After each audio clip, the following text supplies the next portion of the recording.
Hey, what's up, you guys? I'm here today with the Pancor 02. This is a Kickstarter watch that I backed on Kickstarter. I've had for about 6 months now, so I'll do a review of the watch, and then I also want to give you my impressions of backing a Kickstarter watch. Before we get started, real quick wrist check. I'm wearing the Invicta iForce, and this is my first automatic watch. It's actually what got me into automatic mechanical watches. As you can see, this one has the NH35 movement and that yellow Invicta rotor. I think they put that on all of their movements. I'll have to do a review of this watch, but just wanted to give a quick wrist check and show you what was going on with that. So the Pancor 02, this is Pancor's second watch, and what kind of drew me in on the Kickstarter was this has the Miyota 9132, so it's a higher beat movement. It's 28.8 beats per hour. All the other watches I had were 21.6, so a couple things I wanted to experience that higher beat movement, and then it has a power reserve at the 12 o'clock. So I was very interested in that complication. So that's kind of what drew me to this watch. Real quick, we can go over some dimensions. So this one's going to come in at 42 millimeters, the case diameter, not including the crown. It's 50 meters lug to lug, so that full distance, which is a bit large on my wrist. It's about the maximum. I'll show you a wrist shot at the end. And then it's 22 millimeters lug width, which that's a real nice size. And then it's only 11.8 millimeters thick. And like I said, as the Miyota 9132.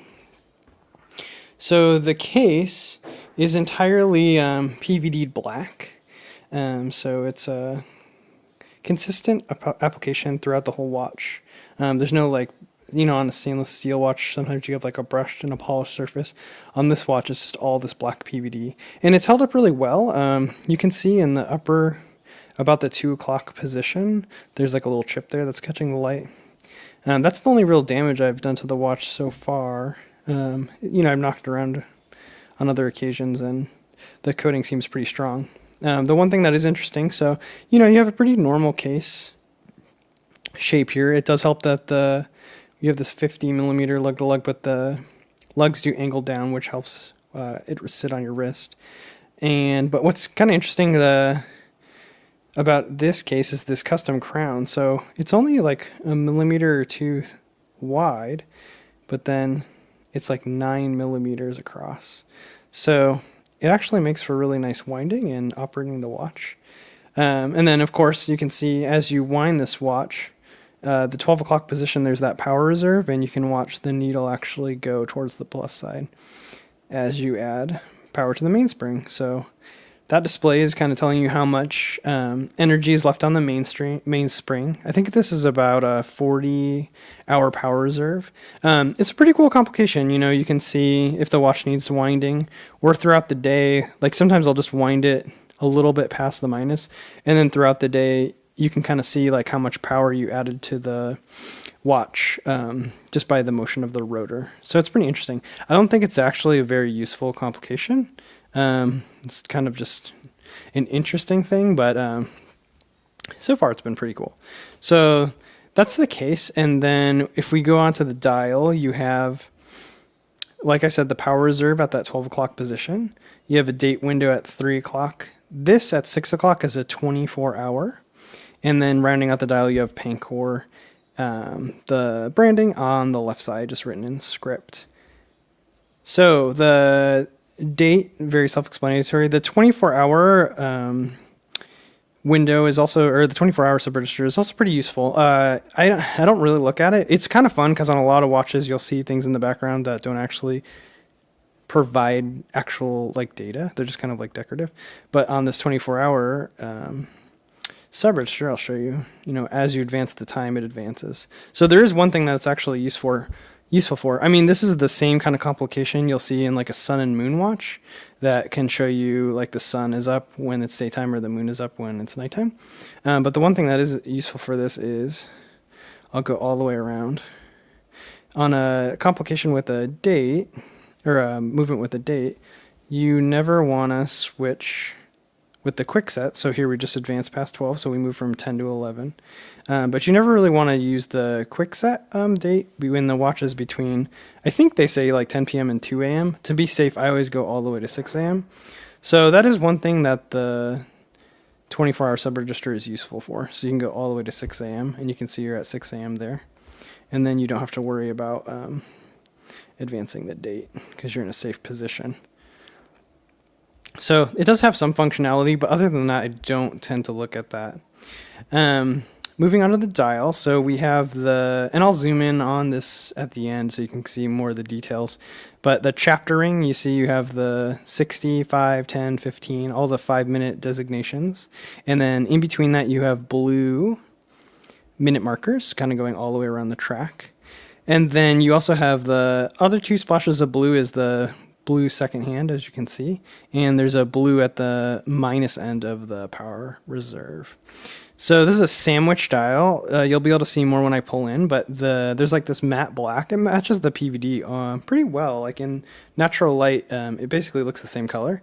And then what they did to create the hour markers is there's actually holes cut in the top layer of the sandwich dial, and that lets the white layer of the sandwich dial that's underneath kind of shine through. And that's also treated with BGW9, the blue loom, which I'll show you. I'll probably just post a picture of a loom shot. I don't think I'll be able to capture it in this light. So that was a really cohesive choice. I guess I'll get more on that when I give the overall impressions. But moving on to the hands, you have baton hands, and then you have this really cool blue second hand. And then they put a cap there on the pinion. So, you know, a lot of times second hands have like a cool counterbalance, but I kind of like what they did here with the cap there on the pinion. It's kind of blocking, you know, the hands are stacked on this middle like spindle, and that's kind of covered by that matte cap. It just kind of makes it really blends it with like the modern aesthetic of the watch. I don't know, it's kind of an interesting choice. And then this blue, you can see this really nice smooth sweep from the 28.8 beats per hour. And then I guess my only complaint about the hands is I think the minute hand could have been a little bit longer. I like to see them reach all the way out to the chapter ring. But baton hands, they look pretty good, and the application of loom is decent. This is not the original strap it came on. I have that here. It's this kind of, the bottom is like leather, and then the top is like a canvasy material. And this looks pretty good on the watch. I might take a wrist shot with this on the watch. But I did put it onto this NATO, which I do prefer. The one nice thing about this strap is it does have quick release pins, which is very handy for switching it out. Moving on to the movement.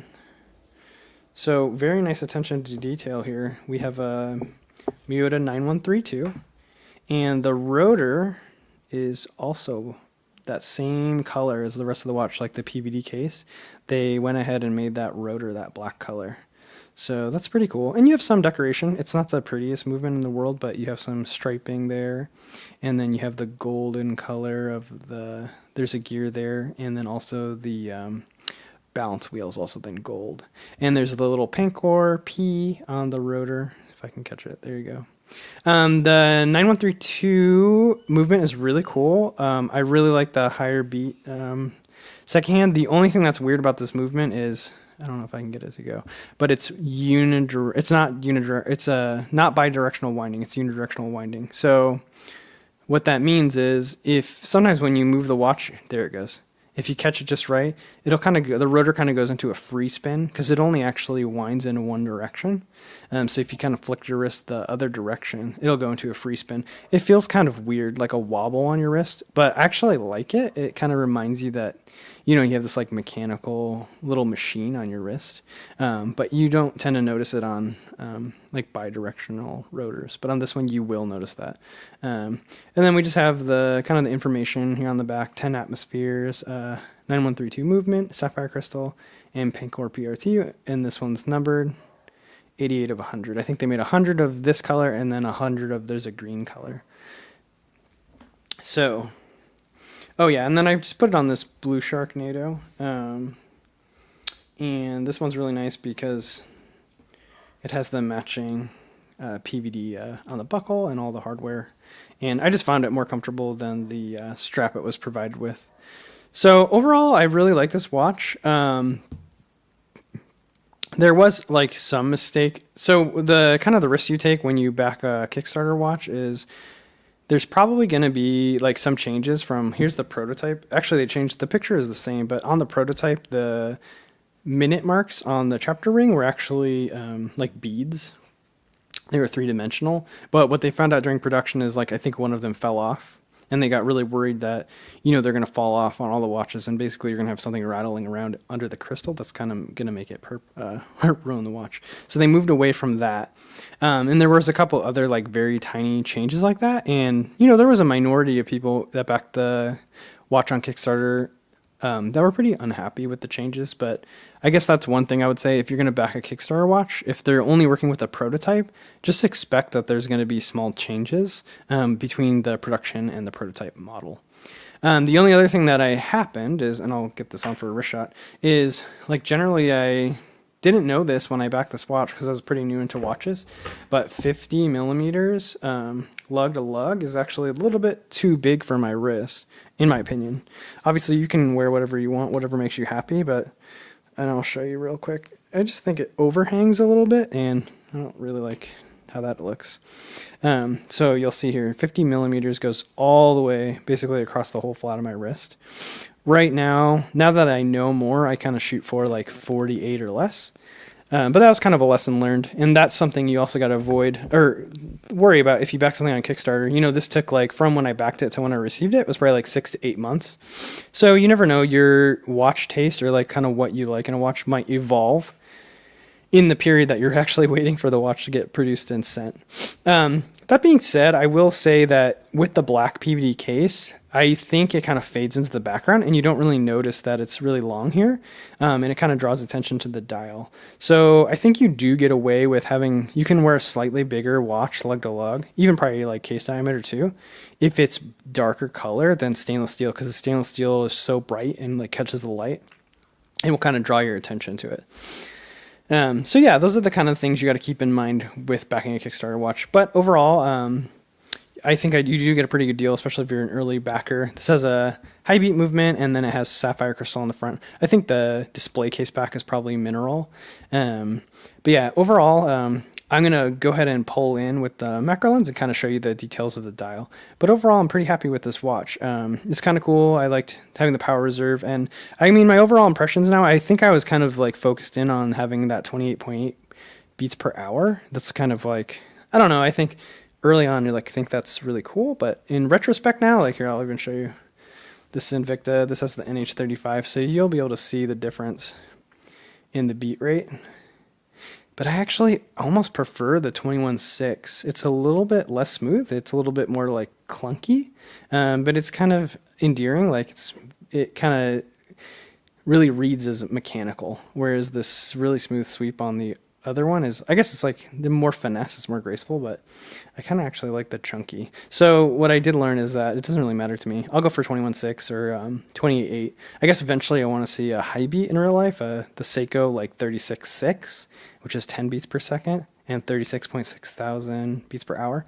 But until then, I think I'm kind of okay with either one, which was a good lesson learned, because I think I was a little bit too focused on thinking that the 28.8 beat was just like way better or something like that. But I don't know, it's just if you like the smoother sweep, and technically I guess it's slightly more accurate.